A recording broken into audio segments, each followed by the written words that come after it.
क्या क्या हरक सिंह रावत जी इस वक्त अपनी जमीन को हरिद्वार में मजबूत करने का काम कर रहे हैं। चुनाव अलग जगह है, हम जो एक सामाजिक कार्यकर्ता हैं। आपने बीजेपी कांग्रेस बीजेपी को ज्वाइन किया है तो राजनीति तो कहीं ना कहीं उद्देश्य होता ही है ना आपका। देखिए, जब आदमी मेहनत करता है, आदमी संघर्ष करता है तो जनता का प्यार खुद पे खुद मिल जाता है। हो सकता है कि 2024 में हरिद्वार से चुनाव लड़ने की इच्छा आपकी हो। मैंने सबसे कहा है कि अगर पार्टी विचार करती है पार्लियामेंट चुनाव लड़ाने पे तो मैं हरिद्वार से चुनाव लड़ने के लिए तैयार हूँ।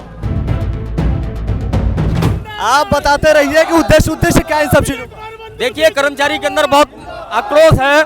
अब कर्मचारी के परिणाम सामने आने लगे हैं। जैसे जैसे कर्मचारी रिटायर होने जा रहा है, किसी की 700 रुपए पेंशन, किसी की 800 रुपए पेंशन, ये संघर्ष पेंशन की लड़ाई है, संघर्ष जारी रहेगा। देखिए, कई बार जब आंदोलन होते हैं तो देहरादून में होते हैं, लेकिन इस समय रुड़की में आंदोलन करने का उद्देश्य क्या है? हरिद्वार जिले में आंदोलन करने का उद्देश्य क्या है? ये पूरे प्रदेश में आंदोलन चल रहा है और इसलिए हरिद्वार के लोगों ने, यहाँ के शिक्षक कर्मचारी संघ ने मुझे अपने इस संघर्ष में सहयोग करने के लिए, आहुति देने के लिए बुलाया है। और इस महायज्ञ में जो पुरानी पेंशन बहाली का महायज्ञ है उसमें मैं आहुति देने के लिए आया हूँ। पूरे प्रदेश में यज्ञ चल रहे हैं। 16 अप्रैल का और पूरे ये है। लेकिन एक देखा जाता है तो ऐसा तो नहीं कि हो सकता है कि 2024 में हरिद्वार से चुनाव लड़ने की इच्छा आपकी हो। देखिए, राजनीतिक लड़ाई नहीं है, ये लड़ाई शुद्ध रूप से कर्मचारी शिक्षकों के हक की लड़ाई है। मैंने चंपावत जिला बनाया, 97 में बागेश्वर जिला बनाया, मैं वहां से तो चुनाव नहीं लड़ा हूं। मंत्री जी, इस बात का जवाब दूंगा। हाँ, देखो, जो आपने भी प्रश्न मंत्री जी ने किया, बहुत सुंदर प्रश्न किया। लेकिन आज जो 5 राज्यों में पुरानी पेंशन बहाल हुई है उसमें से 3 राज्य कांग्रेस शासित राज्य है। मैं माननीय प्रधानमंत्री जी से और उत्तराखंड के माननीय मुख्यमंत्री से आग्रह करता हूं कि जिस प्रकार कांग्रेस ने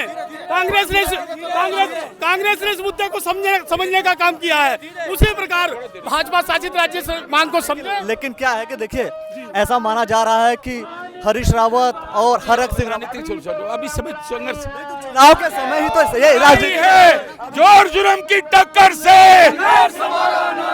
अभी तो ली अंगड़ाई है। क्या सोचने वाली बात है कि ये इस समय का जो कार्यक्रम है पुरानी पेंशन बहाल करने की बात, हालांकि ये बातें पहले भी हो सकती है, बार बार हो सकती हैं, लेकिन जब 24 का चुनाव है उस चुनाव से संबंधित क्या ये सिस्टम नहीं हो सकता है? क्या ये चुनाव से संबंधित एक कार्यक्रम नहीं है? क्योंकि माना यह जा रहा है कि हरीश रावत और हरक सिंह रावत में से 2 लोगों में से कोई एक व्यक्ति होगा जो शायद चुनाव लड़ेगा, ऐसा माना जा रहा है। तो कांग्रेस पार्टी क्या हरक सिंह रावत जी इस वक्त अपनी जमीन को हरिद्वार में मजबूत करने का काम कर रहे हैं? एक बड़ा सवाल है दोस्तों, जो आप इसका जवाब जरूर दीजिए। आखिर ये सारे कार्यक्रम रुड़की में करने का पीछे का उद्देश्य क्या है? मैं बार बार ये सवाल जरूर पूछूंगा जब तक इसका जवाब प्रॉपर वे में आप लोग को नहीं मिल जाता। मैं कह रहा हूं कि रुड़की में कार्यक्रम करने का उद्देश्य क्या है? ये कार्यक्रम तो जब हरक सिंह रावत आ रहे हैं तो कार्यक्रम देहरादून में होना चाहिए, ताकि देहरादून की सरकार जो सरकारें हैं आपके धामी है, ये हमारा अधिकार है, मांग नहीं हमारा अधिकार है और इसको हम लेकर रहेंगे।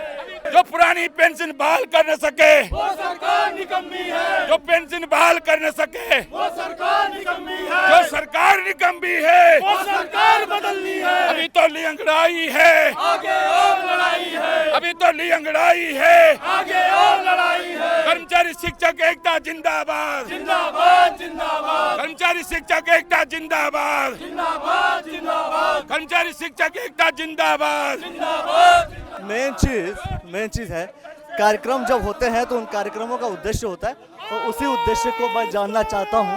थोड़ा सा स्लो आप लोग थोड़ा सा स्लो चलते रहेंगे तो और बेहतर रहेगा।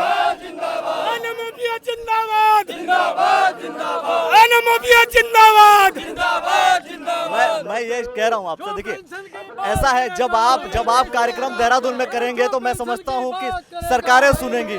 तो रुड़की शहर में, हरिद्वार जिले में करने का उद्देश्य मैं सच में ये जानना कह रहा हूँ, अगर आप ये कार्यक्रम देहरादून में करते हैं तो सरकारें सुनेंगी, सब लोग मुझे जहाँ भी जाएंगे मैं वहाँ करेंगे, यहाँ भी कर रहे हैं, देहरादून में भी करेंगे। हरिद्वार जिले में करने का कोई खास उद्देश्य है या नहीं? नहीं, यहाँ के लोगों ने मुझे बुलाया, यहाँ के जो अध्यक्ष हैं उन्होंने मुझे बुलाया। क्या अब से यह मान लिया जाए कि हमेशा हमेशा आप हरिद्वार में उपलब्ध रहेंगे, या जब तक? हमेशा नहीं, जब जहाँ भी मुझे लोग बुलाते हैं और जहाँ मुझे लगता है वाजिब लड़ाई है, मैं वहाँ जाता हूँ। इसका संबंध 2024 के चुनाव लड़ने से नहीं? नहीं, चुनाव अलग जगह है। हम जो एक सामाजिक कार्यकर्ता हैं, मैंने तो जब वीर बहादुर जी ने लाठियाँ चलाई थी टीचर्स पे लखनऊ में, उस समय भी मैंने लड़ाई लड़ी थी। मैंने अंशकालिक टीचर्स के लिए 1981 में मेरे खिलाफ मुकदमा दर्ज हुआ, 90 में मेरे खिलाफ मुकदमा दर्ज हुआ। जब मैंने सिटी वेतनमान को लेकर उस समय मुलायम सिंह जी ने उसको मृत कर दिया था, तो मैंने उस समय भी लड़ाई लड़ी टीचर्स की, और लगभग 1 लाख लोगों को मेरी लड़ाई का लखनऊ से लेकर और गढ़वाल की सड़कों पर जो मेरी लड़ाई रही उसका फायदा यह हुआ, 1 लाख शिक्षकों को, कर्मचारियों को फायदा हुआ। लेकिन आप कह रहे हैं इसका चुनाव या राजनीति से कोई मतलब नहीं है।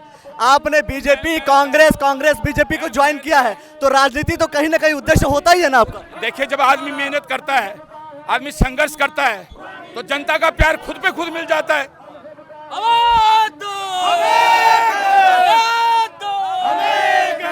जोर जुर्म की टक्कर से हमारा नारा है, कर्मचारी शिक्षक एकता जिंदाबाद, जिंदाबाद, जिंदाबाद। जोर जुल्म की टक्कर से संघर्ष हमारा नारा है। और यह बातें जब राजनीतिक समीकरण होती हैं, चुनाव आते हैं, उस दौरान जरूर किए जाते हैं। और मैं कहूँगा कैमरा पर्सन और थोड़ा दूर चलें और दिखाएं कि ये पूरा जो कार्यक्रम है, इस कार्यक्रम के पीछे का उद्देश्य भी समझिए।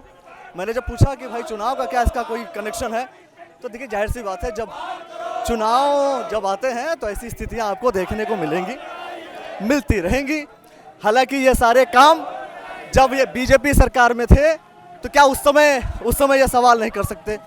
क्या उस समय ये सारे सवाल नहीं कर सकते? तो ऐसे चीज़ें होती रहती हैं। अंत में सिर्फ एक ही सवाल आपसे करूंगा, बाकी सारी बातें तो मैं कर ली। अगर 2024 में अगर कांग्रेस पार्टी आपको लोकसभा का टिकट हरिद्वार से देती है, तो आप हरिद्वार से चुनाव लड़ने की इच्छा आपकी है? मैं पार्टी से कल भी पुनिया जी से जो पर्यवेक्षक आए हैं, देवेंद्र यादव जी से, खड़के जो राष्ट्रीय अध्यक्ष हैं, मैंने सबसे कहा है कि अगर पार्टी विचार करती है पार्लियामेंट चुनाव लड़ाने पे, तो मैं हरिद्वार से चुनाव लड़ने के लिए तैयार हूँ। मैंने अपनी इच्छा पार्टी के हाईकमान को कह दिया है, लेकिन ये निर्णय पार्टी हाईकमान का होगा। लेकिन ये इच्छा आपको हरिद्वार जिले से है या फिर कहीं और किसी और जिले से? नहीं, देखिए, मैं लगातार, क्योंकि पिछले कई सालों से हम लोग, क्योंकि देहरादून की जो 3 विधानसभा हैं, धर्मपुर में हमारा घर है, डोएला में हम लोग रहते हैं, इसलिए हमारी सारी रिश्तेदारी, सारे लोग अब यहाँ आ गए हैं। तो पहाड़ से काफ़ी लोग हमारे डोएला, धर्मपुर में हमारे सारे लोग यहाँ आ गए हैं, तो इसलिए अगर मौका मिलेगा तो जरूर देंगे। इन्होंने बोल दिया है कि चुनाव लड़ने की इच्छा है, और अगर कांग्रेस पार्टी इनको टिकट देती है हरिद्वार से, तो 100% है कि हरक सिंह रावत चुनाव लड़ने की इच्छा रखेंगे। ब्रेकिंग न्यूज़ है आप लोग के लिए कि हरक सिंह रावत चुनाव लड़ना चाहते हैं हरिद्वार लोकसभा क्षेत्र से। जी हाँ, एकदम क्लियर स्टेटमेंट है। हरक सिंह रावत की पूरी इच्छा है कि ये चुनाव लड़े। हरिद्वार लोकसभा सीट से हरक सिंह रावत चुनाव लड़ने की इच्छा जता रहे हैं। अगर पार्टी टिकट देती है तो चुनाव लड़ेंगे। अब देखना ही होगा क्या दोनों के बीच, जो हरीश रावत है और हरक सिंह रावत है, क्या दोनों के बीच ये लड़ाइयाँ, ये जो जद्दोजहद होगी, क्या होगी, और चुनाव लड़ेगा कौन, ये अपने आप में बड़ा सवाल है। लेकिन हरक सिंह रावत साफ तौर पर यह बात कह रहे हैं कि हमें चुनाव लड़ना है, और हमने पार्टी से यह बात कह दिया है कि हम चुनाव लड़ना चाहते हैं। अब देखना ही होगा कि पार्टी संगठन जो कांग्रेस पार्टी है, क्या वो इनको टिकट देती है या नहीं देती है। जो कुछ भी होगा कमेंट सेक्शन में और सारी इन्फॉर्मेशन आप द न्यूज़ ऑन नेटवर्क पे देखेंगे। बने रहिए और देखते रहिए द न्यूज़ ऑन नेटवर्क। बहुत बहुत शुक्रिया दोस्तों, बहुत बहुत धन्यवाद। वीडियो को लाइक कर लीजिए, शेयर कर लीजिए, चैनल को सब्सक्राइब जरूर कर लीजिएगा। धन्यवाद।